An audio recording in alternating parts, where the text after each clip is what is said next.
14e jour des 21 jours de lecture de la présentation du principe divin. Chant de l'inspiration nouvelle, rythmé et avec puissance, pas trop rapide. Né à la vie sur cette terre que Dieu a préparée, il m'a choisi pour construire son royaume de paix, révéler sa vérité, sa volonté, son but, vie et sacrifie ton être, tout pour son désir, tout pour son désir. Des cieux s'élève un chant puissant, inspiration divine. Annonçons à tous le message de l'Éden retrouvé. Sacrifions-nous pour construire le royaume des cieux. Réalisons-le ensemble, tout pour son désir, tout pour son désir. Cherche la nouvelle base éternelle, famille bénie de Dieu, longtemps attendue par le Père, Dieu de bonté aux cieux. Réponds cette vérité de bonté et d'amour, établisse une terre nouvelle, tout pour son désir, tout pour son désir. Au commencement d'une vie nouvelle, lève-toi pour la justice, dans la pure vie éternelle, crée le monde du bien. Loue le Père de toute bonté, notre idéal glorieux. Construisons un monde de paix, nous le construisons, nous le construisons. Lisons ensemble les pages du jour 14. Page 309 à 336. 2-2-2-3. La providence de la restauration et la demeure. Les Israélites reçurent les tables de pierre, la demeure et l'arche de l'alliance. Examinons en premier lieu comment ils les reçurent. Après leur victoire sur les Amalécites, les Israélites atteignirent le désert du Sinaï le 3e mois après leur sortie du pays d'Égypte. Référence Exode chapitre 19, verset 1. Alors Moïse prit 70 des anciens d'Israël et gravit le mont Sinaï à la rencontre de Dieu. Seul Moïse fut appelé au sommet du mont Sinaï, où Dieu lui ordonna de jeûner pendant 40 jours pour recevoir les 10 commandements inscrits sur les tables de pierre. Référence Exode chapitre 24, versets 9 à 10 et verset 18. Durant son jeûne, Moïse reçut les instructions de Dieu relatives à l'arche de l'alliance et à la demeure. Référence Exode chapitre 25 au chapitre 31. Quand le jeûne de 40 jours prit fin, Moïse reçut les 2 tables de pierre portant les 10 commandements gravés par Dieu. Référence Exode chapitre 31, verset 18.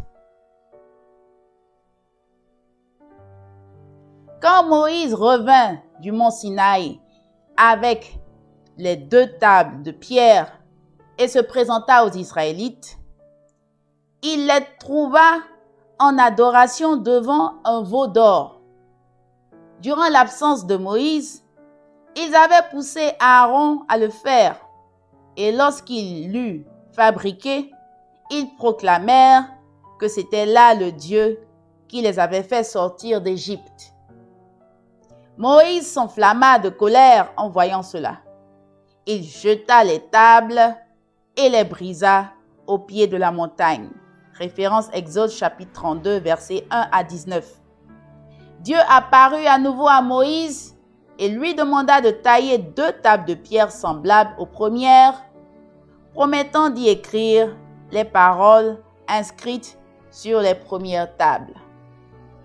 Moïse se présenta devant Dieu sur la montagne et jeûna une seconde fois 40 jours et 40 nuits. Il écrivit sur les tables les paroles que Dieu lui dicta. Référence Exode chapitre 34, verset 1 et verset 27 à 28. Moïse prit cette table et vint à nouveau devant les Israélites, qui, cette fois, lui firent honneur. Obéissant à ces directives, ils construisirent l'arche de l'alliance et la demeure. Référence Exode chapitre 35 au chapitre 40.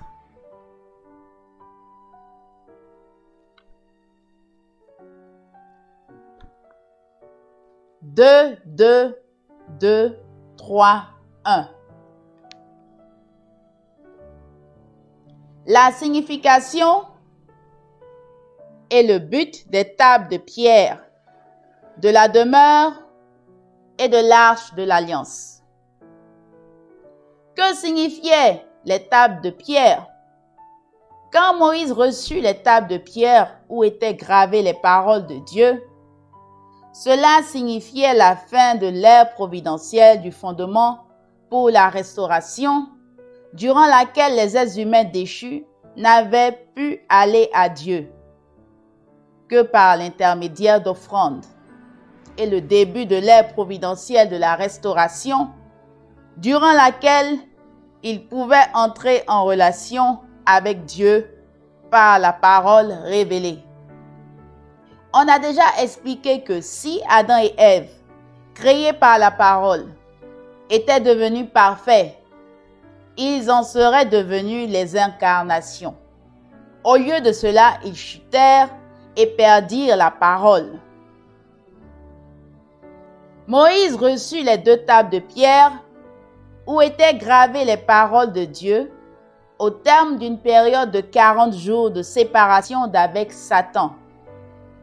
Cela signifiait la restauration symbolique d'Adam et Ève comme incarnation de la parole. Par conséquent, les 2 tables symbolisaient Adam et Ève restaurés et symbolisaient aussi Jésus et sa future épouse qui devaient venir comme les incarnations de la parole. Le Christ est symbolisé dans la Bible par un caillou blanc. Référence Apocalypse chapitre 2 verset 17. Et il est écrit: ce rocher, c'était le Christ. Référence 1 Corinthiens chapitre 10 verset 4.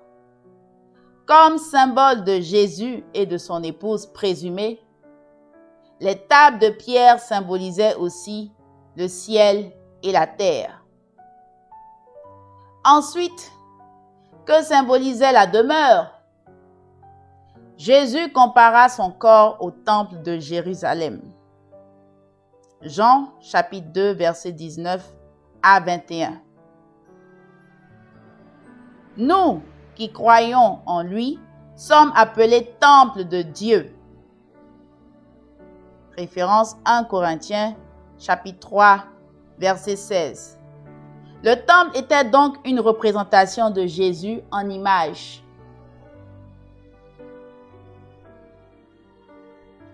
Si les Israélites avaient réussi dans le premier cours pour restaurer Canaan sous la conduite de Moïse, dès leur arrivée en Canaan, ils auraient bâti le temple et se seraient préparés à recevoir le Messie. Mais leur manque de foi fit échouer le premier cours dès le début. Dans le deuxième cours, Dieu leur fit faire un trajet indirect par la mer Rouge et le désert. Dieu ne put leur faire bâtir le temple, mais dut se contenter de la demeure que l'on pouvait déplacer d'un endroit à un autre comme substitut. Comme le temple, la demeure était une représentation de Jésus, mais en symbole. Quand Dieu ordonna à Moïse de bâtir la demeure, il dit: « Ils me feront un sanctuaire que je puisse résider parmi eux. » Référence Exode chapitre 25, verset 8. La demeure comportait deux parties. Le saint, le sanctuaire, et le saint des saints, le lieu le plus sacré. Seul le grand prêtre pouvait pénétrer dans le saint des saints une seule fois l'an pour y effectuer le sacrifice du jour du grand pardon, Yom Kippour. Le saint des saints était l'endroit où l'arche de l'alliance était conservée. C'est là que Dieu manifestait sa présence. Il symbolisait l'esprit de Jésus. Dans le saint se trouvait le candélabre à 7 branches, l'autel des parfums et la table des pains d'oblation sur lesquels les prêtres veillaient quotidiennement. Cela symbolisait le corps de Jésus. D'autre part, le Saint des Saints symbolisait le monde spirituel, tandis que le Saint symbolisait le monde physique.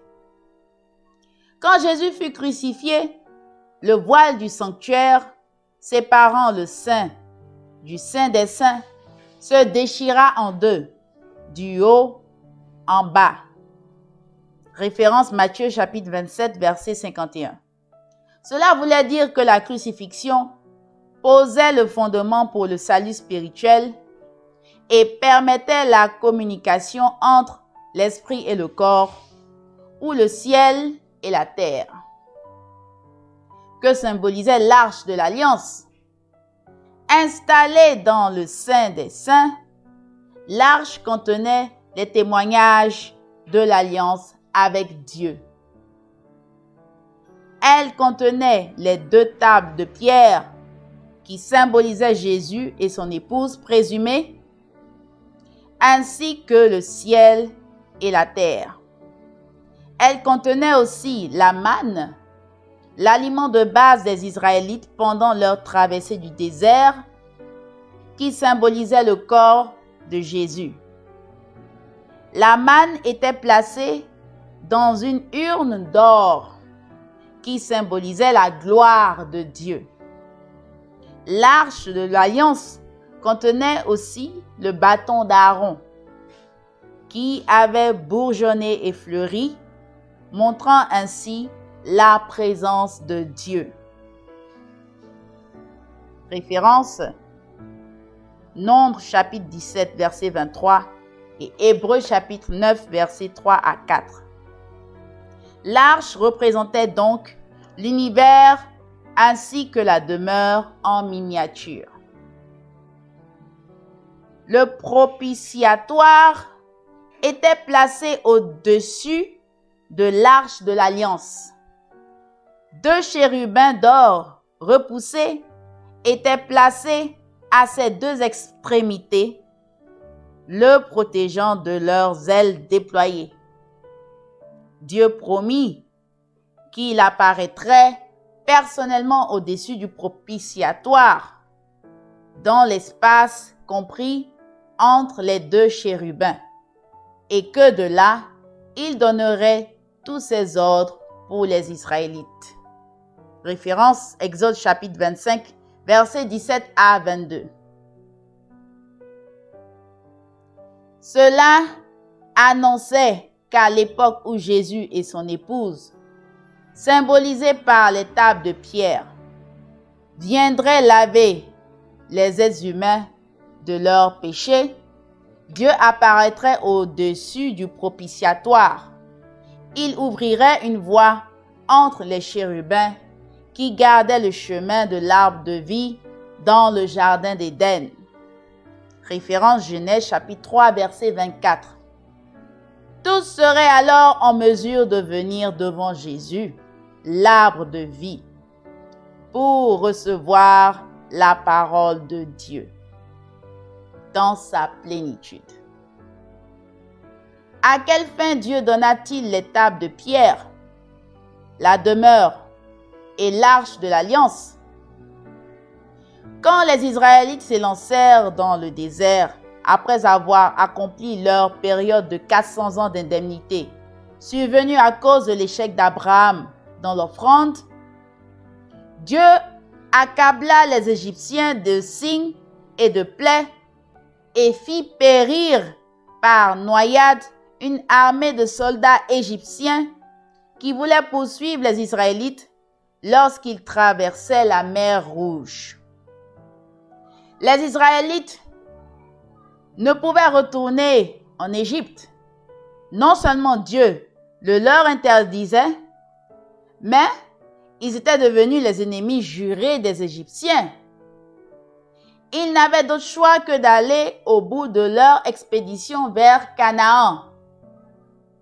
Dieu les avait menés jusqu'au point de non-retour.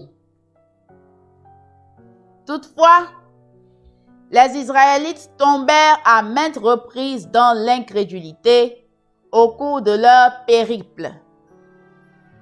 Il y avait un réel danger que Moïse lui-même se mette à douter et commettre un acte d'impiété. Pour faire face à cette situation, Dieu établit un objet de foi qui pourrait demeurer immuable même si le peuple changeait. Tant qu'une personne, au moins, maintiendrait une foi absolue dans cet objet de culte, Dieu poursuivrait sa volonté providentielle par son intermédiaire. Cette personne hériterait la mission de veiller sur l'objet de foi, tout comme un coureur reçoit le témoin dans une épreuve de relais.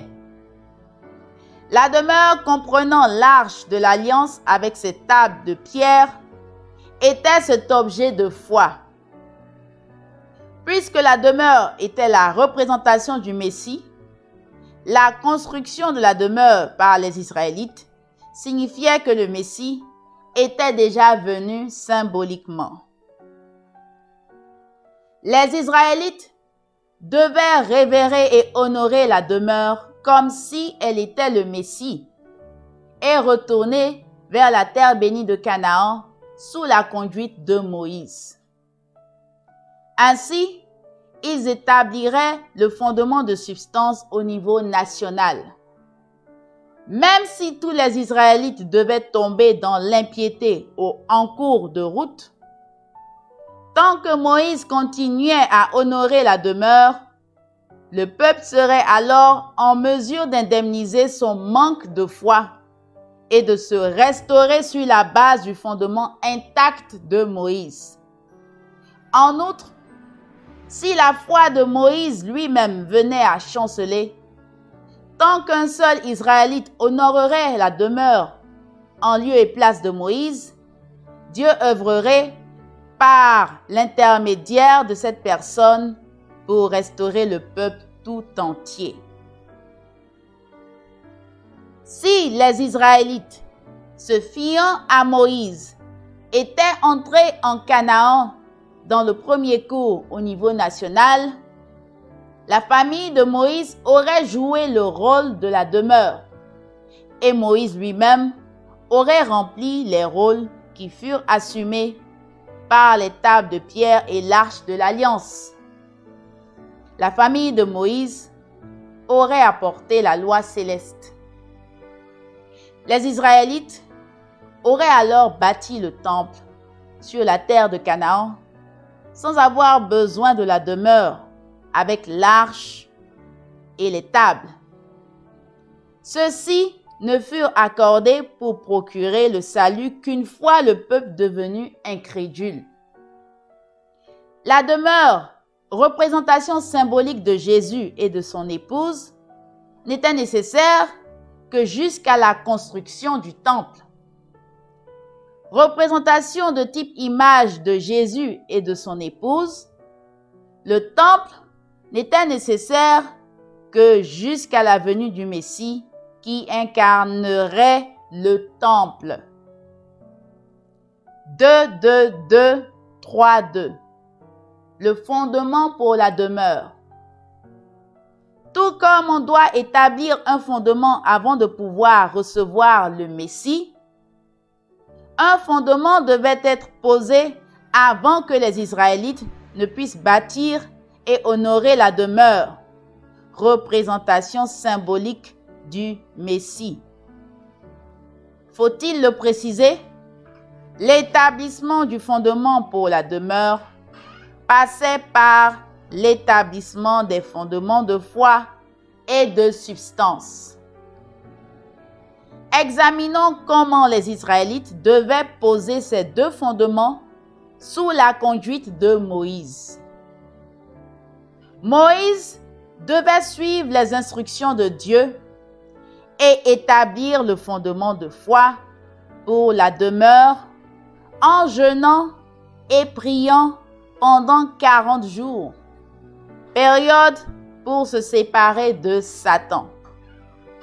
Sur la base de ce fondement de foi pour la demeure, les Israélites étaient censés obéir avec foi à Moïse et le soutenir, alors qu'il œuvrait pour réaliser l'idéal de la demeure. Ainsi, aurait-il établi la condition d'indemnité pour éliminer la nature déchue et le fondement de substance pour la demeure. Dans ce contexte, la demeure inclut les tables de pierre et l'arche de l'Alliance. Le premier fondement pour la demeure. Les êtres humains furent créés le 6e jour pour être les incarnations de la parole. Référence Jean chapitre 1 verset 3. Aussi, afin de donner la parole pour recréer les personnes déchues, Dieu devait d'abord restaurer le nombre 6, représentant la période de création envahie par Satan. Voilà pourquoi la gloire de Dieu demeura sur le mont Sinaï et une nuée le couvrit pendant 6 jours. Le 7e jour, il appela Moïse du milieu de la nuée. Dès lors, Moïse commença son jeûne de 40 jours et 40 nuits. Référence Exode chapitre 24, versets 15 à 18. Dieu ordonna à Moïse de passer par une période de 40 jours pour se séparer de Satan afin d'établir le fondement de foi pour la demeure, le Messie symbolique. Dieu estimait cela nécessaire car les Israélites étaient tombés dans l'incrédulité après avoir traversé la mer Rouge. Référence Exode chapitre 16, versets 1 à 12 et Exode chapitre 17, versets 2 à 4. Comme on l'a mentionné plus haut, la condition d'indemnité pour éliminer la nature déchue lors du cours des Israélites pour restaurer Canaan ne pouvait être établi par le simple fait de croire en Moïse et de le suivre durant la brève période où il manifestait la puissance de Dieu.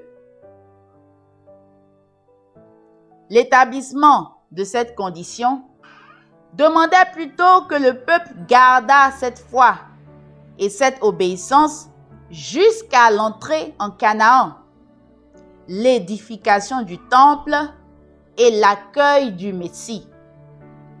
De même, afin de réaliser la condition d'indemnité pour éliminer la nature déchue et poser le fondement de substance pour la demeure, les Israélites auraient dû obéir fidèlement à Moïse à partir du moment où ils gravissaient la montagne pour entreprendre le jeûne de 40 jours jusqu'à l'achèvement de la construction de la demeure. Toutefois, alors que Moïse jeûnait et priait sur la montagne, tout le peuple tomba dans l'incrédulité, se prosternant devant le veau d'or et lui offrant des sacrifices. Par conséquent, le fondement de substance pour la demeure ne fut pas établi. Puisque les êtres humains eux-mêmes avaient perdu le fondement pour la parole, c'était leur part de responsabilité de rétablir ce fondement pour la recevoir à nouveau. De fait, Dieu n'intervient pas dans les actes des êtres humains pendant qu'ils œuvrent à restaurer la parole. Voilà pourquoi, même si Dieu avait conduit les Israélites par des signes et des miracles, il n'intervint pas quand ils péchèrent. Quand Moïse, s'approchant du camp, vit le peuple adorer l'idole et danser autour d'elle, il s'enflamma de colère. Il jeta les tables et les brisa au pied de la montagne. Référence Exode chapitre 32, verset 19. En conséquence, Satan envahit le fondement de foi pour la demeure. Comme expliqué précédemment, les deux tables de pierre symbolisaient Jésus et son épouse, qui devaient venir comme les deuxièmes Adam et Ève restaurés. Cet événement montrait que si les Israélites étaient incrédules lors de sa venue, Jésus pourrait être amené à mourir sur la croix sans accomplir sa mission divine originelle avec son épouse. En se montrant incrédules au mont Sinaï, les Israélites minèrent la providence visant à établir le fondement pour la demeure. C'était réduire à néant les efforts de Dieu pour séparer les Israélites de Satan et développer leur allégeance à Moïse. À cause de leur incrédulité répétée, la providence consistant à établir le fondement pour la demeure dut se poursuivre une deuxième, puis une troisième fois. En se montrant incrédules au mont Sinaï, les Israélites minèrent la providence visant à établir le fondement pour la demeure. C'était réduire à néant les efforts de Dieu pour séparer les Israélites de Satan et développer leur allégeance à Moïse. À cause de leur incrédulité répétée, la providence consistant à établir le fondement pour la demeure dut se poursuivre une deuxième, puis une troisième fois. Le deuxième fondement pour la demeure. Les Israélites se montrèrent incrédules dans la providence pour recevoir les tables de pierre et donc bâtir la demeure. Mais, parce qu'ils se tenaient sur le fondement d'avoir bu l'eau du rocher à Réphidim, l'origine symbolique des tables, il leur fut donné une deuxième chance. Dieu apparut à Moïse après qu'il eut brisé les tables et lui promit une nouvelle inscription de sa parole. Cette fois, Dieu exigea de Moïse qu'il taillât lui-même 2 tables vierges sur lesquelles il écrirait les paroles qui étaient sur les premières tables. D'autre part, Moïse ne pouvait ni restaurer les tables de pierre, ni bâtir la demeure les entourant, sans d'abord restaurer le fondement de foi pour la demeure, en traversant un nouveau cours sur la base du nombre 40 pour se séparer de Satan. Aussi, Moïse dut-il jeûner 40 jours de plus avant de pouvoir obtenir la deuxième paire de tables avec l'inscription des 10 commandements. Référence Exode chapitre 34 verset 28.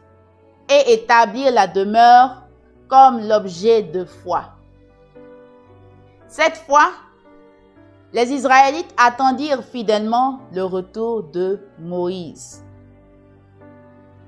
Les efforts réussis de Moïse pour restaurer les tables brisées en jeûnant 40 jours, ainsi que la foi des Israélites en lui, montraient le fait que Jésus, même crucifié, pourrait revenir et entreprendre un nouveau départ pour son œuvre de salut, si les croyants remplissaient avec dévotion la condition d'indemnité pour le recevoir durant les 40 jours après sa résurrection. Un cours sur la base du nombre 40 pour se séparer de Satan. En restant fidèle à Moïse, alors qu'il jeûnait sur la montagne, et en suivant ses instructions pour bâtir la demeure, les Israélites établirent la condition d'indemnité pour éliminer la nature déchue. Cela permit le fondement de substance pour la demeure et par là même le fondement pour la demeure. Celle-ci fut achevée le premier jour du premier mois de la deuxième année. Référence Exode chapitre 40 verset 17. Toutefois, comme on l'a déjà souligné, le fondement de substance dans le deuxième cours pour restaurer Canaan au niveau national exigeait bien plus que la simple construction de la demeure. En fait, jusqu'à leur entrée en Canaan et la construction du temple, les Israélites étaient censés honorer la demeure plus qu'ils ne chérissaient leur propre vie. Ils devaient garder la même foi jusqu'à ce qu'ils aient reçu le Messie. Le 20e jour du deuxième mois de la deuxième année, les Israélites partirent du désert du Sinaï, regroupés autour de la demeure et guidés par la nuée. Référence Nombre chapitre 10, versets 11 à 12. Il ne fallut pas attendre longtemps toutefois pour qu'ils recommencent à se plaindre de leurs épreuves et à murmurer contre Moïse. Même après que Dieu eut détruit leur camp dans sa colère enflammée, les Israélites ne se repentirent pas. Ils continuèrent à se plaindre, gémissant qu'ils n'avaient rien d'autre à manger que de la manne. Ils en voulaient à Moïse. La viande, le poisson, les fruits et les légumes d'Égypte leur manquaient. Référence Nombres chapitre 11, versets 1 à 6. Ainsi, les Israélites ne parvinrent pas à maintenir le deuxième fondement pour la demeure, qui fut envahi par Satan. La providence pour restaurer ce fondement dut recommencer une troisième fois. Le troisième fondement pour la demeure. Bien que Satan eut envahi le deuxième fondement pour la demeure, la foi de Moïse et sa dévotion envers la demeure n'en demeuraient pas moins intactes. C'est pourquoi la demeure restait fermement établie sur le fondement de foi que Moïse avait posé, tandis que les Israélites avaient toujours pour fondement l'obus au rocher de Réphidim. Référence Exode chapitre 17, verset 6. Le rocher, on s'en souvient, était l'origine des tables de pierre qui étaient au centre de la demeure. Sur ce fondement, les Israélites eurent le droit de commencer un autre cours sur la base du nombre 40 pour se séparer de Satan. En obéissant à Moïse, qui honorait toujours la demeure, ils avaient à restaurer par l'indemnité le fondement pour la demeure dans leur troisième tentative. La mission de 40 jours pour reconnaître le pays de Canaan leur fut donnée comme condition pour cet accomplissement. Dieu demanda à Moïse de choisir un chef dans chacune des 12 tribus d'Israël, qu'il envoya explorer le pays de Canaan pendant 40 jours. Référence Nombres chapitre 13, versets 1 à 25. À leur retour, tous les envoyés, sauf Josué et Caleb, présentèrent des rapports dénués de foi. Toutefois, le peuple qui l'habite est puissant. Les villes sont fortifiées, très grandes. Un pays qui dévore ses habitants. Tous ceux que nous y avons vus sont des hommes de haute taille. Nous nous faisions l'effet de sauterelles, et c'est bien aussi l'effet que nous leur faisions. Nombres chapitre 13, verset 28 et verset 32 à 33. Et de conclure que les Israélites ne pourraient pas prendre les places fortes de Canaan ni vaincre ses habitants.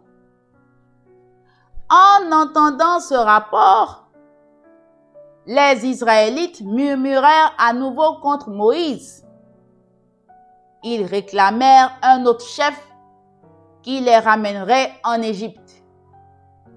Seuls Josué et Caleb demandèrent au peuple d'être sans crainte et d'attaquer les Cananéens en obéissant au commandement de Dieu. Mais ne régimbez pas contre Yahvé et n'ayez pas peur, vous, du peuple de ce pays, car nous n'en ferons qu'une bouchée. Leur ombre protectrice les a quittés, tandis que Yahvé est avec nous. N'en ayez donc pas peur. Nombres chapitre 14, verset 9. Les Israélites Sourds à cette exhortation, voulurent lapider Josué et Caleb. À ce moment, la gloire de Yahvé apparut à tout le peuple et Dieu dit à Moïse, « Jusqu'à quand ce peuple va-t-il me mépriser? Jusqu'à quand refusera-t-il de croire en moi malgré les signes que j'ai produits chez lui? » Nombre chapitre 14, verset 11. Ce sont vos petits-enfants dont vous avez dit qu'ils seraient livrés en butin. Ce sont eux que j'y ferai entrer et qui connaîtront le pays que vous avez dédaigné. Pour vous, vos cadavres tomberont dans ce désert et vos fils seront nomades dans le désert pendant 40 ans. Portant le poids de votre infidélité jusqu'à ce que vos cadavres soient au complet dans le désert. Vous avez reconnu le pays pendant 40 jours. Chaque jour vaut une année. 40 ans, vous porterez le poids de vos fautes et vous saurez ce que c'est que m'abandonner. Nombre chapitre 14, versets 31 à 34.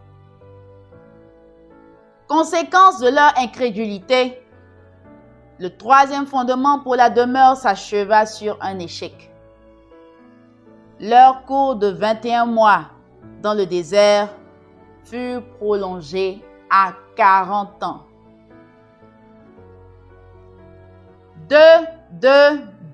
4. L'échec du deuxième cours pour restaurer Canaan au niveau national. À cause de l'incrédulité des Israélites, le fondement pour la demeure fut envahi par Satan à 3 reprises. C'est pourquoi la condition d'indemnité au niveau national pour éliminer la nature déchue ne fut pas établi et le fondement de substance pour le deuxième cours pour restaurer Canaan au niveau national ne fut pas posé. Par conséquent, c'est tout le deuxième cours pour restaurer Canaan au niveau national qui fut un échec. La providence fut prolongée jusqu'à un troisième cours au niveau national. 3. Le troisième cours pour restaurer Canaan au niveau national. 1. Le fondement de foi. Parce que les Israélites prirent peur en entendant le rapport des envoyés incrédules, le deuxième cours pour restaurer Canaan au niveau national aboutit à un échec. Les 40 ans que Moïse avait passés dans le désert de Madian pour restaurer le fondement de foi furent envahis par Satan. Suite à l'échec de la mission de reconnaissance en Canaan, le peuple dut errer dans le désert pendant 40 ans. Une année par jour d'espionnage jusqu'à ce qu'ils reviennent à Kadès Barnée. Pour Moïse, cette période de 40 ans avait pour but de se séparer de Satan qui avait envahi le fondement de foi précédent et de restaurer par l'indemnité le fondement de foi pour le troisième cours. Moïse honora la demeure avec foi et loyauté tout au long des 40 années d'errance dans le désert. Au moment où il revint à Kadès Barnée, il avait accompli le fondement de foi dans le troisième cours pour restaurer Canaan au niveau national. Par conséquent, il assura aussi la position d'Abel pour le fondement de substance. 2, 2, 3, 2. Le fondement de substance. Le fondement de substance pour le deuxième cours s'acheva sur un échec quand, en raison de l'incrédulité persistante du peuple, Satan envahit le fondement pour la demeure. Néanmoins, le fondement de foi pour la demeure demeurait préservé par la piété inébranlable de Moïse. Si, sur ce fondement, les Israélites avaient suivi Moïse avec foi pendant les 40 années d'errance dans le désert, établissant ainsi la base pour se séparer de Satan, ils auraient établi le fondement de substance pour la demeure et accompli le fondement pour la demeure. S'ils avaient alors honoré Moïse et lui avaient obéi en entrant en Canaan avec foi, ils auraient accompli le fondement de substance dans le troisième cours pour restaurer Canaan au niveau national.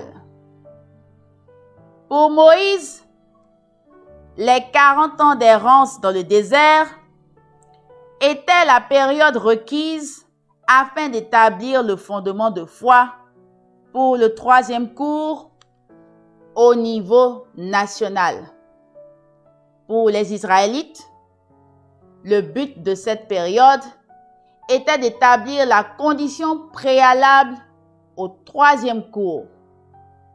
Ils devaient accomplir cela en posant le fondement pour la demeure, retournant par là même à l'état de grâce dont ils avaient joui lors du deuxième cours, quand ils bâtirent pour la première fois la demeure sous la direction de Moïse. 2, 2, 3, 2, 1. Le fondement de substance centré sur Moïse. C'est seulement parce que les Israélites avaient perdu la foi dans le désert que les tables, la demeure et l'arche de l'alliance étaient devenues nécessaires dans le deuxième cours. Aussitôt après avoir traversé la mer Rouge, ils oublièrent les 3 signes que Dieu leur avait donnés en établissant la condition préalable à ce cours.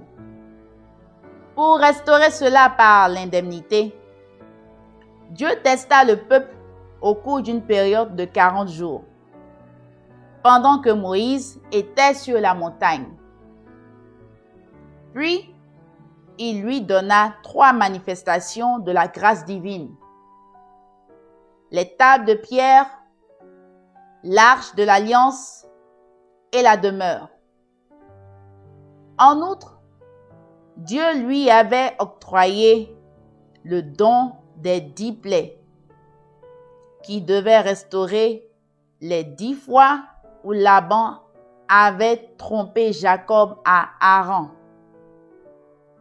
Toutefois, quand les Israélites, même après avoir été témoins de tout cela, perdirent la foi, Dieu voulut restaurer par l'indemnité les 10 plaies en donnant les 10 commandements.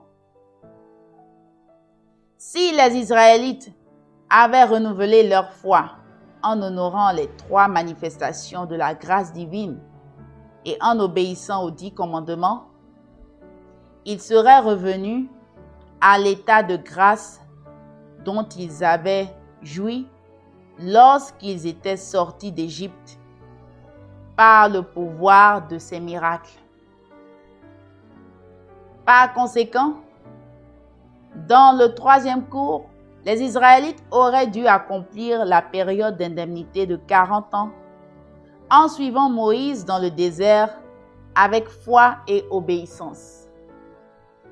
Après être retournés à Kadès-Barnée, ils auraient dû se tenir avec Moïse sur le fondement pour la demeure et honorer les tables, la demeure et l'arche.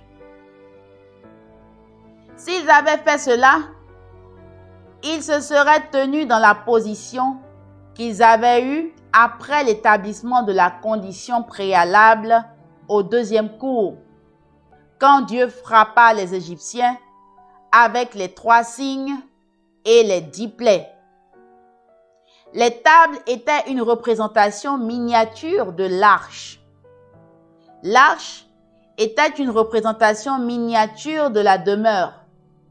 Ainsi, les tables étaient une miniature de la demeure. L'arche et la demeure peuvent donc être représentées par les tables ou leur origine, le rocher. Par conséquent, le 3e cours pour restaurer Canaan au niveau national devait commencer à Kades Barnée en établissant une condition préalable sur la base du rocher. De sorte que, si les Israélites avaient honoré la demeure avec foi et dévotion et avaient suivi Moïse en Canaan, ils auraient établi la condition d'indemnité pour éliminer la nature déchue, requise pour le fondement de substance dans le 3e cours au niveau national. Comment Dieu voulait-il établir la condition préalable sur la base du rocher? Durant les 40 ans d'errance dans le désert, les Israélites se plaignirent et tombèrent à nouveau dans l'incrédulité. Pour les sauver, Dieu ordonna à Moïse de frapper le rocher de son bâton pour qu'il produise de l'eau et donne à boire au peuple. Référence Nombre, chapitre 20, versets 4 à 5 et verset 8. Moïse aurait dû ne frapper le rocher qu'une seule fois.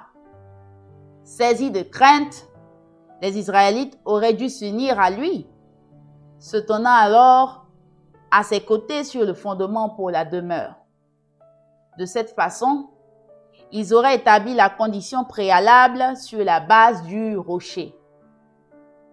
Toutefois, en entendant le peuple murmurer contre lui et se plaindre qu'il n'avait pas d'eau à boire, Moïse entra dans une fureur incontrôlée et frappa le rocher 2 fois.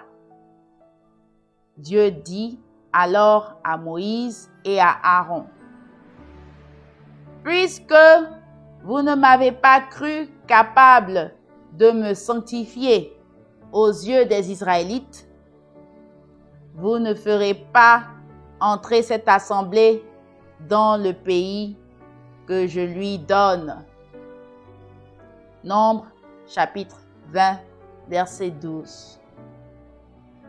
En frappant le rocher 2 fois, alors qu'il n'aurait dû le frapper qu'une seule fois, Moïse fit échouer la condition préalable sur la base du rocher.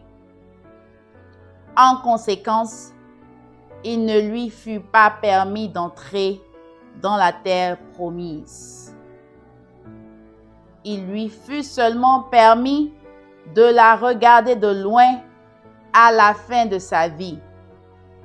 Nombre, chapitre 27, versets 12 à 14.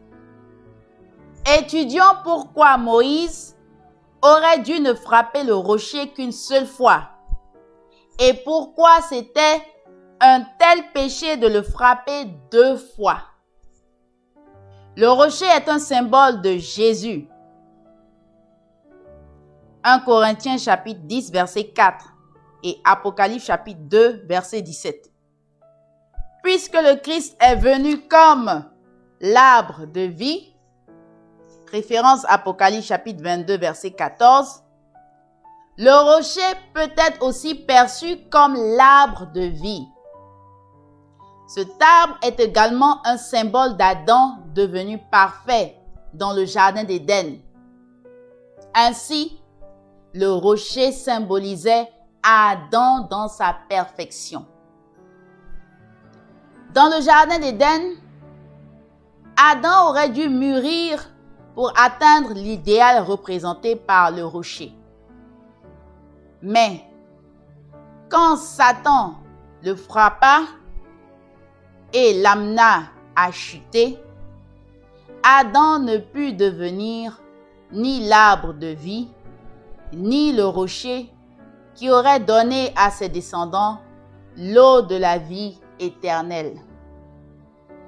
C'est pourquoi le rocher sans eau, avant que Moïse ne le frappe une première fois, symbolisait Adam déchu. Pour indemniser l'acte de Satan, à savoir frapper Adam et l'empêcher de devenir le rocher qui pouvait donner l'eau de la vie, Dieu fit frapper le rocher une fois par Moïse. Quand il frappa le rocher une fois et que celui-ci produisit de l'eau, Moïse établit une condition d'indemnité pour restaurer Adam, tel le rocher donnant de l'eau. Le rocher, frappé une fois, symbolisait Jésus qui devait venir et donner à l'humanité déchue l'eau de la vie. C'est pourquoi Jésus disait: « Qui boira de l'eau que je lui donnerai n'aura plus jamais soif. L'eau que je lui donnerai deviendra en lui source d'eau jaillissante en vie éternelle. » Jean chapitre 4, verset 14. Ainsi, Dieu voulait que Moïse frappât le rocher une fois, comme condition d'indemnité, pour que l'Adam déchu fût restauré en la personne du deuxième Adam, l'Adam parfait, Jésus. Toutefois, quand Moïse frappa le rocher une seconde fois, après qu'il eut déjà produit de l'eau, cela représentait la possibilité que Jésus pût être frappé. En d'autres termes, quand l'incrédulité des Israélites amena Moïse, sous le coup de la colère, à frapper 2 fois, cela créa une condition pour qu'à l'époque de Jésus, si le peuple juif s'avérait incrédule, Satan ait une base pour attaquer directement Jésus, l'accomplissement du rocher. Voilà pourquoi l'acte de Moïse constituait un péché. Le geste de Moïse de briser les tables de pierre pouvait être restauré, mais sa faute en frappant le rocher par 2 fois ne pouvait l'être. Pourquoi cela? Dans le contexte de la providence de la restauration, les tables de pierre et le rocher étaient dans des rapports d'extérieur à intérieur. Les tables de pierre portant l'inscription des 10 commandements étaient le noyau de la loi mosaïque et le cœur de l'Ancien Testament.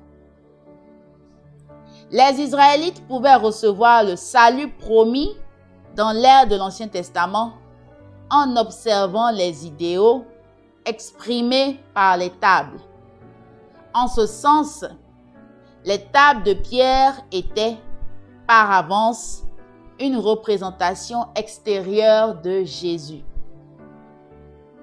Le rocher, par contre, ne symbolisait pas seulement le Christ. Comme origine des tables de pierre, il symbolisait aussi Dieu, l'origine du Christ. Les tables de pierre étaient extérieures, le rocher était intérieur. Si nous disons que les tables représentent le corps, le rocher correspond à l'esprit. Si nous disons que les tables représentent le saint, le rocher correspond au saint des saints. Si les tables correspondent à la terre, le rocher correspond au ciel. En résumé, en sa qualité de représentation intérieure du Christ, le rocher avait une plus grande valeur que les tables de pierre.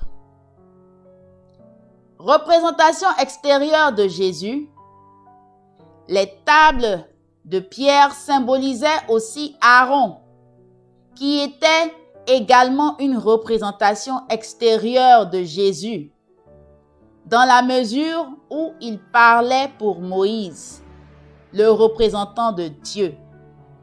Référence Exode chapitre 4, verset 16 et chapitre 7, verset 1. Quand les Israélites pressèrent Aaron de faire un veau d'or, référence Exode chapitre 32, verset 4, Aaron lui-même perdit la foi et cela entraîna la destruction des tables. Néanmoins, Aaron put revenir à la vie parce qu'il se repentit et continua de se tenir sur le fondement de l'eau bue au rocher à Réphidim. Référence Exode chapitre 17, verset 6. Quand il fit cela, il fut possible de refaire et de rétablir les tables de pierre symbolisant Aaron en s'appuyant sur le fondement intérieur de l'eau du rocher. Toutefois, puisque le rocher, l'origine des tables de pierre, symbolisait non seulement Jésus, mais aussi Dieu, son origine, frapper le rocher une seconde fois était irréparable. Quelles conséquences entraîna le geste de frapper le rocher 2 fois? Moïse frappa le rocher une seconde fois parce que l'incrédulité du peuple, référence Psaume chapitre 106, versets 32 à 33, provoqua en lui une fureur incontrôlée. Il agit sous l'influence de Satan, voire à sa place. Par conséquent, la condition préalable que Dieu avait voulu établir sur la base du rocher fut envahie par Satan. En frappant le rocher une seconde fois, Moïse eut un geste qui, extérieurement, s'avérait satanique. Toutefois, en un sens plus profond et plus intérieur, il donna au peuple l'eau qui en jaillissait, sauvant la vie des Israélites. Cela correspondait à la prophétie que Dieu avait donnée antérieurement. Référence Nombre chapitre 14, versets 28 à 34. À savoir que les Israélites extérieurs, ceux qui étaient adultes au moment de quitter l'Égypte, ne pourraient pas entrer en Canaan comme promis, à l'exception de Josué et Caleb. Moïse, lui aussi, mourrait sans accomplir son rêve longtemps caressé d'entrer en terre promise. Référence Deutéronome chapitre 34, versets 4 à 5. D'un autre côté, les Israélites intérieurs, ceux qui étaient enfants au moment du départ d'Égypte ou qui naquirent durant la traversée du désert, alors que le peuple buvait l'eau du rocher et honorait la demeure, purent entrer en Canaan sous la conduite de Josué. Nombre chapitre 32, versets 11 à 12. Le successeur de Moïse. Référence Nombre chapitre 27, versets 18 à 20. Puisque le geste de Moïse de frapper le rocher 2 fois avait permis l'invasion de Satan, on ne se serait pas attendu à voir le rocher produire de l'eau. Comment l'eau put-elle alors en jaillir? Moïse avait déjà fait surgir l'eau du rocher à Réphidim. Référence Exode chapitre 17 verset 6. Dans le deuxième cours pour restaurer Canaan au niveau national, établissant ainsi le fondement pour faire sortir l'eau du rocher. Les tables de pierre, la demeure et l'arche de l'alliance, érigées sur ce fondement, furent maintenues tout au long du troisième cours pour restaurer Canaan au niveau national, malgré l'incrédulité du peuple, grâce à la foi inébranlable de Moïse. Il maintint fermement le fondement de foi pour la demeure qu'il avait posé durant son jeûne de 40 jours. Même si la foi de Moïse vacilla dans un moment de colère, son cœur demeura le même envers Dieu. D'autre part, Josué avait établi le fondement pour la demeure par sa foi absolue durant les 40 jours de reconnaissance en Canaan. Et dès lors, il continua d'honorer les tables, la demeure et l'arche. Ainsi, le fondement pour faire jaillir l'eau du rocher, établi à Réphidim, fut-il préservé intact, centré sur Josué. En résumé, bien que la deuxième providence centrée sur le rocher fut envahie extérieurement par Satan à cause de la manifestation externe d'impiété de Moïse, elle demeura saine intérieurement. En raison de l'attitude intérieure de foi et de zèle inébranlable manifestée par Moïse et Josué, le rocher donna son eau au peuple. Quand Moïse frappa le rocher une seconde fois, son geste fut effectué en position de Satan. Celui-ci, dès lors, prit possession de la pierre. Par conséquent, lorsque, à l'époque de Jésus, le peuple tomba dans l'incrédulité, Jésus, l'accomplissement de la pierre, dut se rendre en personne au désert et restaurer la pierre. Telle est la raison à l'origine de sa première tentation, lorsque Satan le mit au défi de changer la pierre en pain. Poussé à bout par l'incrédulité des Israélites, Moïse, dans sa colère, frappa le rocher 2 fois. Cela donna prise à Satan sur son corps et Moïse fut contraint de mourir hors de la terre promise. Toutefois, il put entrer en Canaan en esprit, parce qu'il avait fait jaillir l'eau du rocher grâce à sa foi indéfectible. Cela préfigurait ce qui se produirait quand Jésus viendrait comme la vraie manifestation du rocher. Cela préfigurait ce qui se produirait quand Jésus viendrait comme la vraie manifestation du rocher. Si le peuple juif se montrait incrédule, le corps de Jésus subirait lui aussi l'assaut de Satan, même au point d'être crucifié. Il mourut avant de restaurer Canaan au niveau mondial. Mais il serait tout de même en mesure d'accomplir la dimension spirituelle de la restauration par sa résurrection. Peu après cet épisode, les Israélites reprirent leur plainte en chemin et Dieu envoya des serpents brûlants qui mordirent et tuèrent un grand nombre d'entre eux. Quand ils se repentirent, Dieu ordonna à Moïse de faire un serpent d'airain et de le placer sur un étendard. Quiconque ayant été mordu resterait en vie s'il le regardait. Référence Nombres chapitre 21, versets 6 à 9. Les serpents brûlants symbolisaient Satan, l'antique serpent. Référence Apocalypse chapitre 12, verset 9. Qui avait entraîné la chute d'Ève. Le serpent d'airain sur l'étendard symbolisait Jésus qui devait venir en tant que serpent céleste.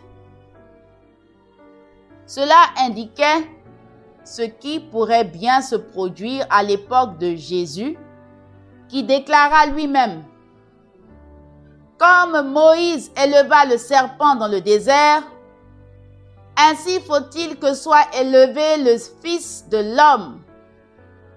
Référence Jean chapitre 3, verset 14.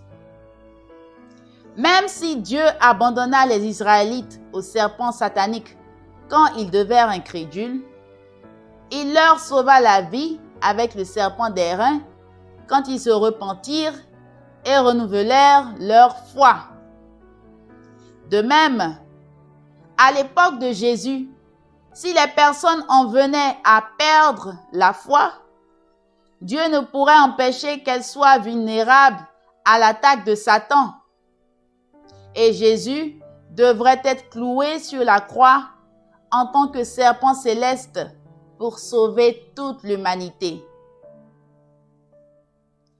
Quiconque alors se repentirait de son manque de foi et croirait en la rédemption par la croix serait sauvé. En réalité, l'épisode des serpents brûlants fut une cause éloignée du chemin de crucifixion qu'emprunta Jésus pour commencer le cours du salut spirituel. Quand les Israélites devinrent incrédules et que Moïse frappa le rocher 2 fois, Dieu déclara que celui-ci ne pourrait entrer en terre de Canaan. Référence Nombres chapitre 20, verset 12. Même si Moïse implora Dieu désespérément, le suppliant de le laisser entrer en Canaan, référence Deutéronome chapitre 3, verset 25, l'accès lui en fut refusé et il mourut hors des frontières du pays. Après sa mort, son corps fut enseveli dans la vallée au pays de Moab, mais personne jusqu'à ce jour n'a connu l'emplacement de sa sépulture. Référence Deutéronome chapitre 34, verset 6. Cela laissait aussi entrevoir ce qui pourrait arriver à Jésus. Si le peuple devait le rejeter, il serait crucifié. Il aurait beau prier désespérément pour éviter ce destin et réaliser le royaume de Dieu, ce qu'il fit effectivement dans le jardin de Gethsémane quand il pria: que cette coupe passe loin de moi. Il mourrait sans pouvoir accomplir ce but. En outre, après sa mort, nul ne connaîtrait le sort de sa dépouille. 2:2-3:2. Le fondement de substance centré sur Josué. Quand Moïse frappa le rocher 2 fois à Kadès-Barnée, la condition préalable au voyage vers Canaan, qui aurait dû se fonder sur le rocher, ne fut pas établie. Satan envahit extérieurement, mais le fondement intérieur que Moïse avait effectué en faisant jaillir l'eau du rocher à Réphidim demeurait intacte et il put faire jaillir l'eau du rocher de Kadès-Barnée, donnant ainsi à boire au peuple. Cela devint le modèle de ce qui allait suivre. Les Israélites extérieurs, nés en Égypte, qui devinrent incrédules dans le désert, périrent tous à l'exception de Josué et Caleb, qui avaient montré une foi indéfectible durant leur mission de 40 jours de reconnaissance en Canaan. Référence Nombres chapitre 32, versets 11 à 12. Les Israélites intérieurs, la nouvelle génération, nés et élevés dans le désert, alors que le peuple buvait l'eau du rocher et honorait la demeure, entrèrent dans le pays de Canaan sous la conduite de Josué. Dieu ordonna à Moïse d'investir Josué comme son successeur. Prends Josué, fils de Nun, homme en qui demeure l'esprit. Tu lui imposeras la main, puis tu le feras venir devant Éléazar, le prêtre, et toute la communauté, pour lui donner devant eux tes ordres et lui transmettre une part de ta dignité, afin que toute la communauté des Israélites lui obéisse. Nombres, chapitre 27, versets 18 à 20. Quand le peuple trembla de peur en entendant les rapports des envoyés, seuls Josué et Caleb restèrent fermes dans leur foi, s'appuyant sur le fondement de foi que Moïse avait établi grâce à la demeure. Avec une foi et une loyauté absolue, ils établirent donc le fondement pour la demeure et l'honorèrent jusqu'au bout.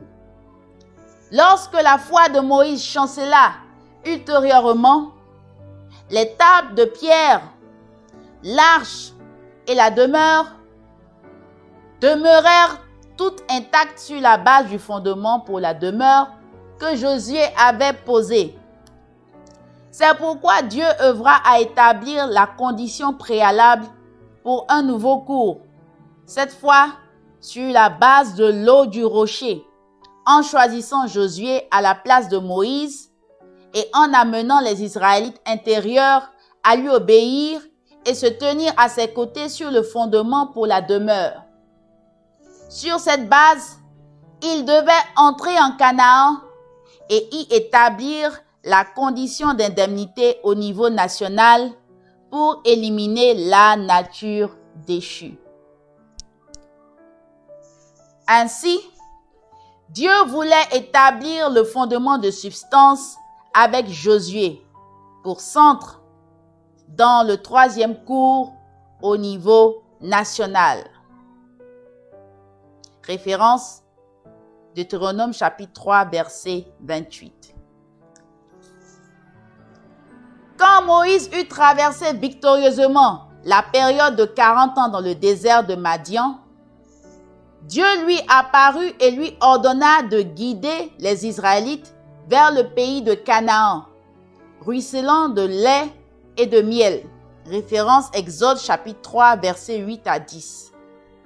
Pareillement, après que Josué eut traversé avec foi et dévotion la période de 40 ans d'errance dans le désert, Dieu l'appela personnellement pour servir dans la position de Moïse et lui ordonna: « Moïse, mon serviteur, est mort. Maintenant, debout, passe le Jourdain que voici, toi et tout ce peuple, vers le pays que je donne aux Israélites. Je serai avec toi comme j'ai été avec Moïse. Je ne t'abandonnerai point, ni ne te délaisserai. Sois fort et tiens bon, car c'est toi qui vas mettre ce peuple en possession du pays que j'ai juré à ses pères de lui donner. » Josué chapitre 1, verset 2, versets 5 à 6. En recevant cette direction de Dieu, Josué convoqua les chefs du peuple et leur transmit les instructions de Dieu. Référence Josué, chapitre 1, verset 10. Ils répondirent, « Tout ce que tu nous as ordonné, nous le ferons, et partout où tu nous enverras, nous irons. Quiconque sera rebelle à tes ordres et n'écoutera pas tes paroles, quoi que tu lui ordonnes, qu'il soit mis à mort. Pour toi, sois fort et tiens bon. » Josué, chapitre 1, verset 16 et verset 18. Ils jurèrent sur leur vie de suivre Josué. En succédant à Moïse, dont la mission de restaurer Canaan, Josué préfigurait le Christ à son second avènement, qui viendrait accomplir la mission laissée inachevée par Jésus. Tout comme le cours de Josué devait restaurer par l'indemnité celui de Moïse, le cours du Christ à son second avènement doit restaurer par l'indemnité, à la fois physiquement et spirituellement, le cours de restauration spirituelle suivi par Jésus. Lors du deuxième cours au niveau national, Moïse envoya un homme de chacune des 12 tribus reconnaître le pays de Canaan. Référence Nombre chapitre 13 versets 1 à 2. En s'appuyant sur le cœur fidèle des 2 envoyés qui avaient loyalement accompli leur mission, Josué envoya secrètement 2 hommes pour espionner le pays et la ville fortifiée de Jéricho. Référence Josué chapitre 2 verset 1. De retour de Jéricho, tous 2 présentèrent un rapport confiant. Yahvé a livré tout ce pays entre nos mains. Et déjà, tous ses habitants sont pris de panique devant nous. Référence Josué, chapitre 2, verset 24. La jeune génération d'Israélites, élevée dans le désert, crut dans les paroles des espions et sa foi indemnisa les péchés des parents qui n'avaient pas accompli correctement la mission antérieure de 40 jours de reconnaissance en Canaan. Ayant juré sur leur vie d'obéir à Josué, qui se tenait sur le fondement de la demeure, les Israélites intérieurs purent bénéficier de ce fondement à ses côtés. En restaurant la condition préalable sur la base de l'eau du rocher, ils retrouvèrent la position qu'avaient eue leurs parents quand, sous la conduite de Moïse, ils avaient pris part à la condition préalable à l'exode hors d'Égypte, alors que Dieu leur avait donné les 3 signes et les 10 plaies. Tout comme les Israélites, sous la conduite de Moïse, avaient suivi un cours de 3 jours avant de traverser la mer Rouge, les Israélites, sous la conduite de Josué, suivirent un cours de 3 jours avant de traverser le Jourdain. Référence Josué, chapitre 3, verset 2. Dans le deuxième cours au niveau national, après avoir accompli la période de 3 jours, les Israélites furent conduits vers la mer Rouge par la colonne de feu et la colonne de nuée. De même, après que les Israélites, sous la conduite de Josué, eurent achevé leur cours de 3 jours, l'arche de l'Alliance les mena au Jourdain. Référence Josué chapitre 3, verset 2, puis verset 3. Référence Josué chapitre 3, verset 2 à 3, puis verset 6. Les tables placées au centre de l'arche et les colonnes de feu et de nuée étaient dans l'un et l'autre cas des symboles de Jésus et de son épouse présumée. Les tables placées au centre de l'arche et les colonnes de feu et de nuée étaient dans l'un et l'autre cas des symboles de Jésus et de son épouse présumée. Moïse se servit de son bâton pour indiquer le chemin et séparer la mer Rouge en deux. De même, Josué plaça l'arche de l'Alliance au devant de ses troupes pour ouvrir le chemin. Dès que les prêtres qui portaient l'arche de l'Alliance plongèrent les pieds dans le Jourdain, ces eaux se séparèrent, traçant une voie pour que le peuple qui suivait l'arche puisse marcher jusqu'à l'autre rive.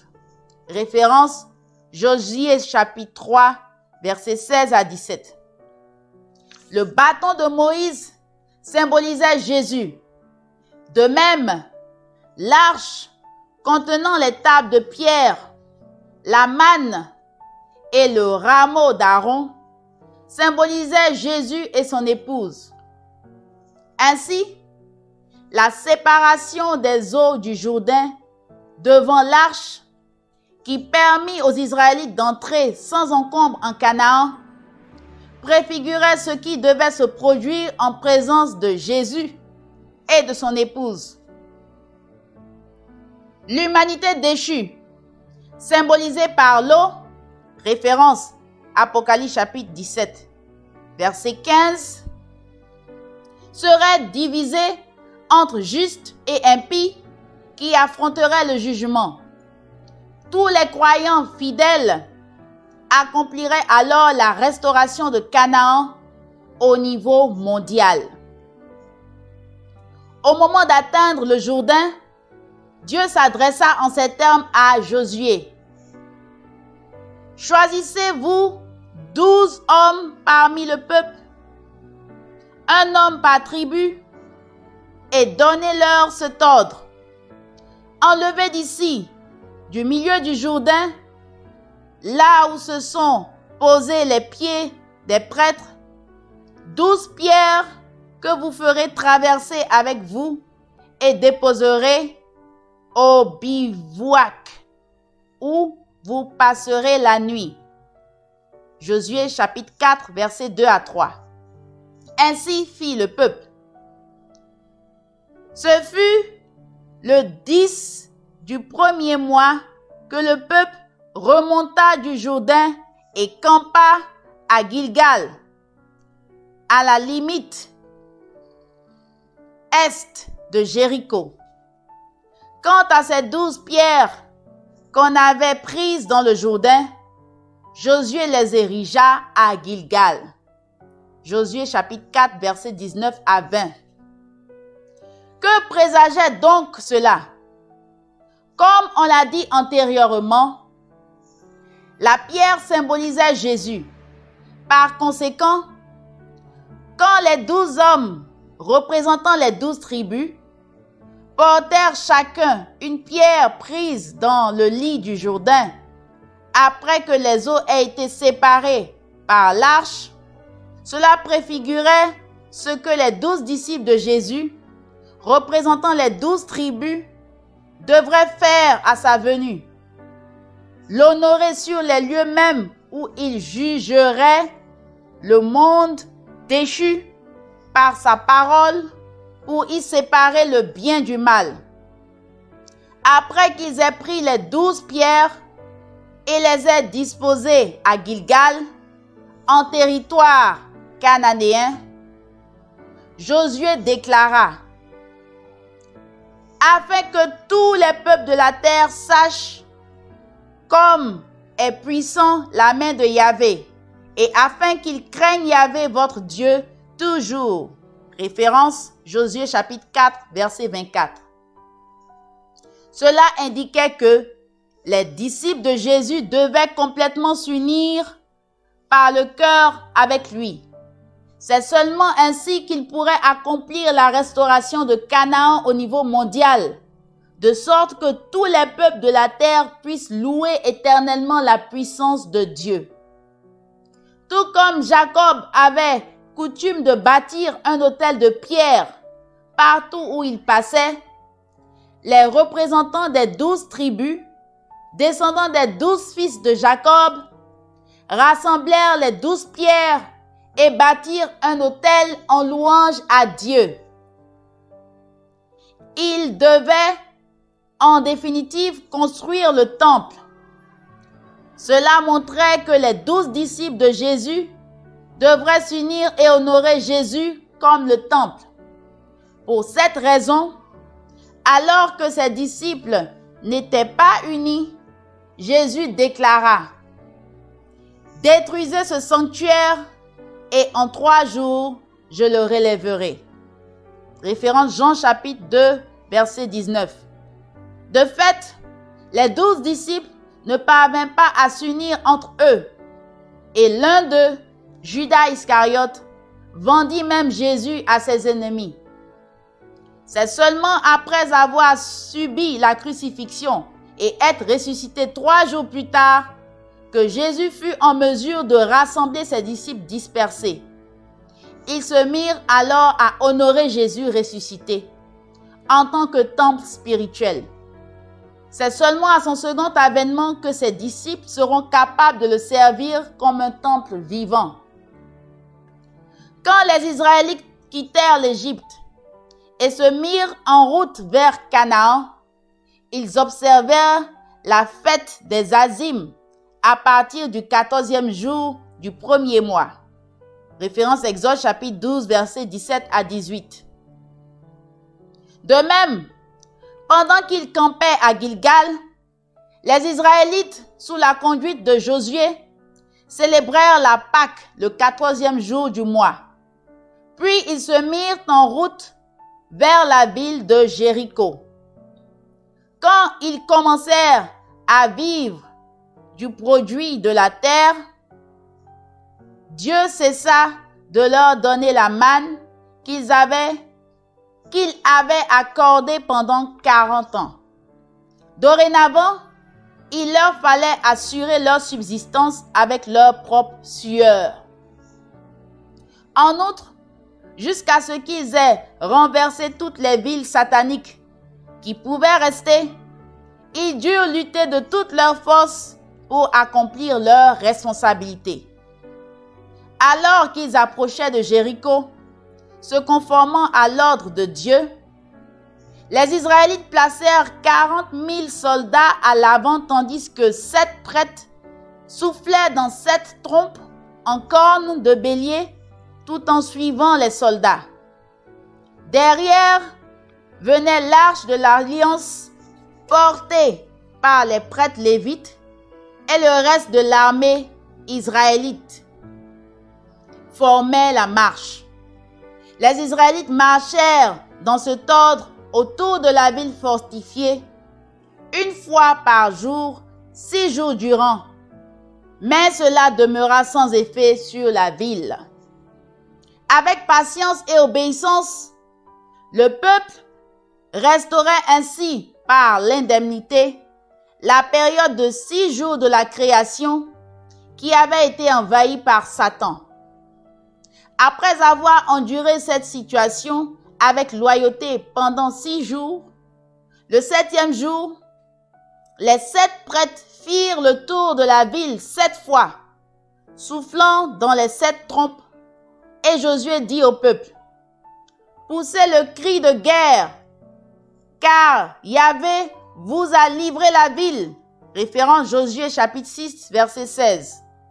Le peuple poussa un grand cri et le rempart s'écroula sur place. La conquête de Jéricho, Josué chapitre 6, annonçait que par la puissance du Christ et l'œuvre de ses disciples, la barrière satanique entre le ciel et la terre s'effondrerait. Une fois démantelé, ce mur ne serait plus jamais rebâti. Aussi, Josué fit-il prononcer ce serment: « Maudit soit devant Yahvé l'homme qui se lèvera pour rebâtir cette ville, Jéricho.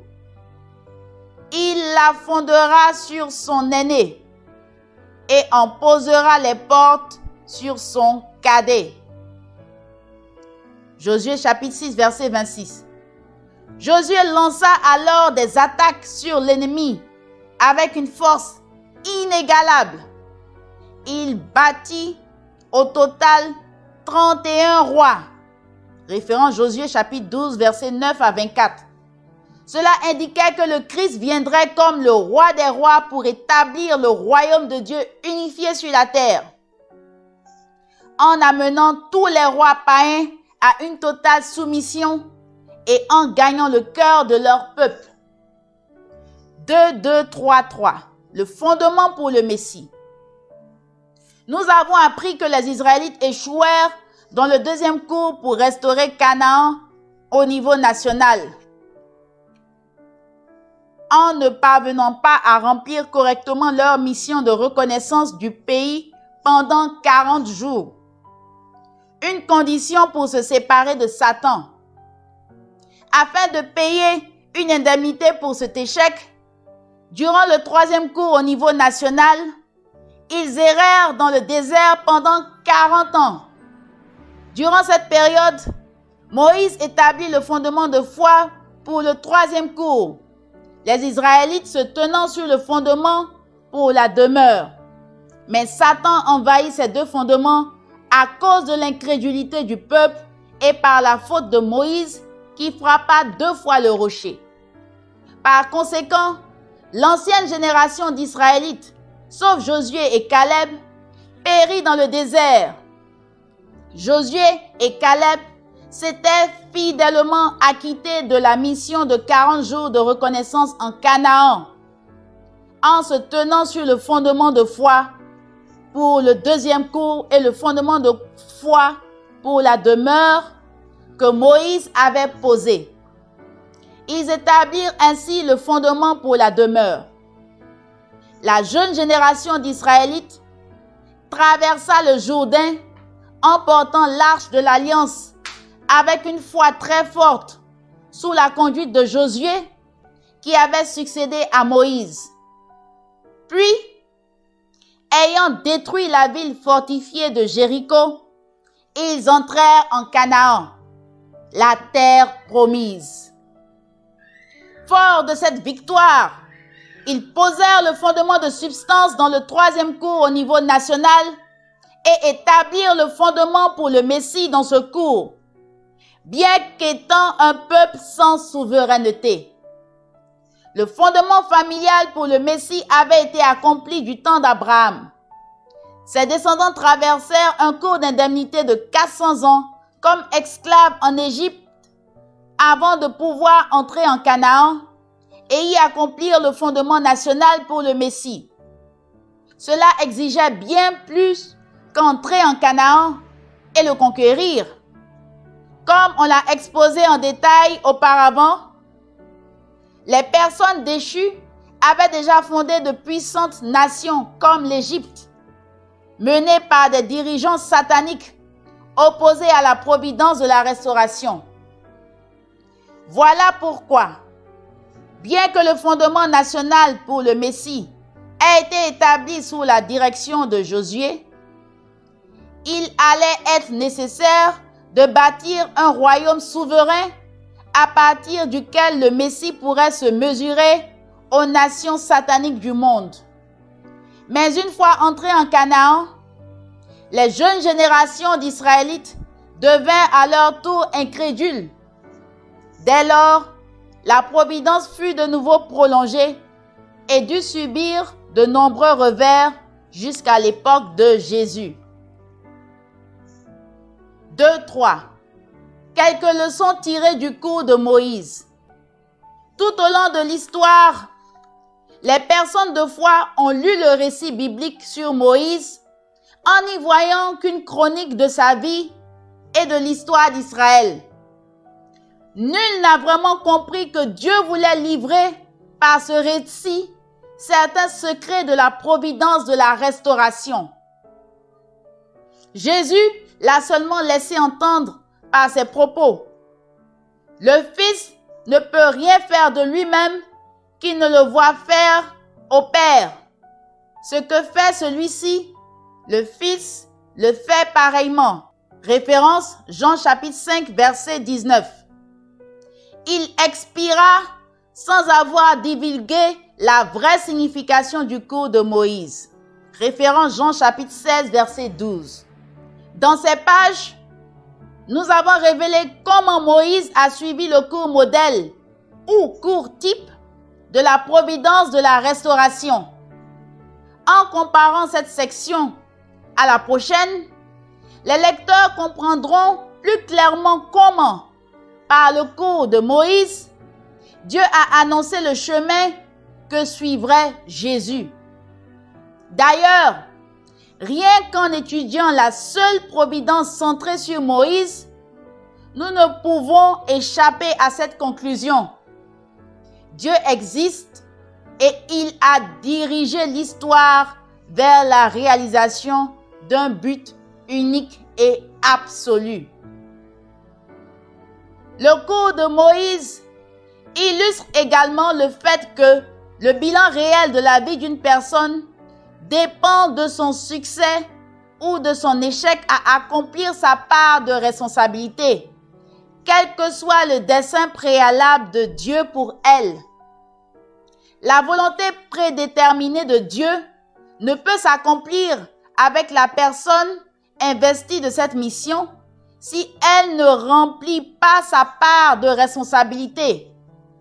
Dans ce cas précis, Dieu a annoncé que, grâce à Moïse, il guiderait les Israélites en Canaan, le pays ruisselant de lait et de miel. Et il lui a ordonné de mener cette tâche à bien.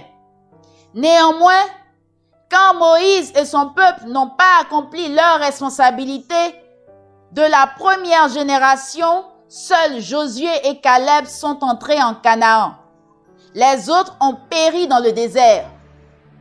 En outre, Dieu n'intervient pas dans la part de responsabilité de l'être humain, mais il agit seulement sur le résultat concret de ses actes.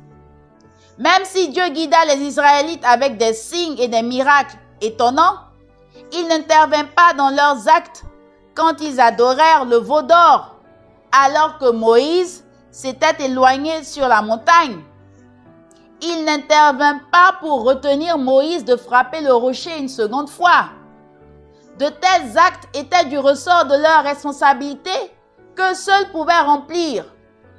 Mais une fois qu'ils eurent agi, en accomplissant ou non leur part de responsabilité, Dieu considérera le résultat de leurs actes et agit en conséquence. Le cours de Moïse illustre le caractère absolu de la prédestination de la volonté divine. Dieu prédétermine de façon absolue que sa volonté sera réalisée et il s'efforce constamment de l'accomplir jusqu'au bout. Ainsi, lorsque Moïse n'a pu remplir sa responsabilité, Dieu lui a trouvé un successeur, Josué, et il a œuvré résolument pour accomplir sa volonté grâce à lui. En général, lorsqu'une personne en position d'Abel, choisi par Dieu, n'accomplit pas sa mission, quelqu'un en position de Caïn, qui a montré le plus grand zèle, en vient à remplacer la personne de type Abel et à hériter sa mission. Jésus a décrit une situation comparable quand il a dit « Depuis les jours de Jean le Baptiste jusqu'à présent, le royaume des cieux souffre violence et des violences en emparent. » Référence Matthieu chapitre 11 verset 12. Le cours de Moïse nous montre que plus la mission d'une personne est grande, plus grande est l'épreuve à affronter. Parce que nos premiers ancêtres chutèrent en ne croyant pas en Dieu et en se détournant de lui, les figures centrales restaurant le fondement de foi doivent surmonter un test dans lequel Dieu les abandonne. Moïse a dû traverser une épreuve dans laquelle Dieu a cherché à le faire mourir. Référence Exode chapitre 4, verset 24. Avant de pouvoir s'imposer comme chef des Israélites. La chute a servi de condition à Satan pour enchaîner les êtres humains. Par conséquent, Dieu ne peut accorder sa grâce aux êtres humains sans une condition préalable. S'il le faisait, Satan l'accuserait.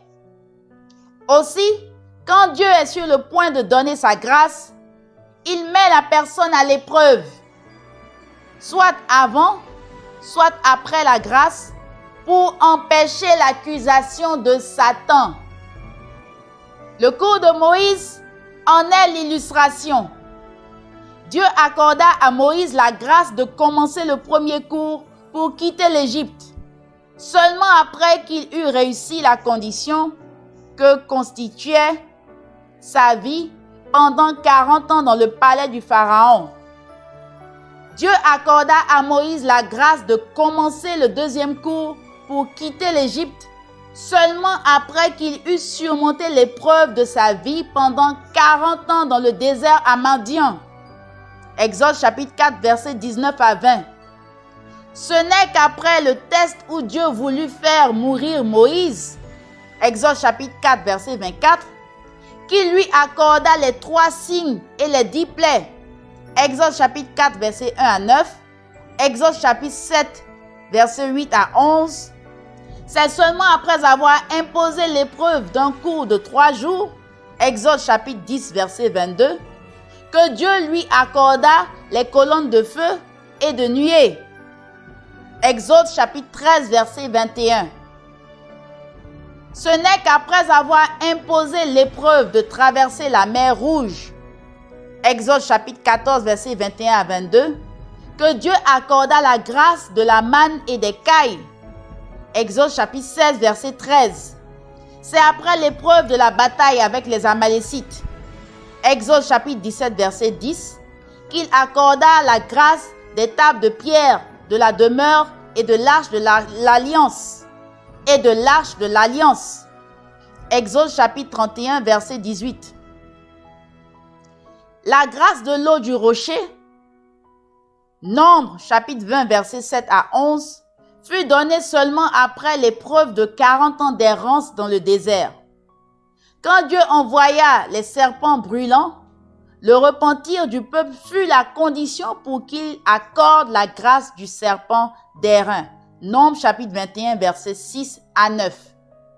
Telles sont les leçons que nous enseigne le cours de Moïse. Fin de la lecture du jour 14. Suite de la lecture dans le jour 15.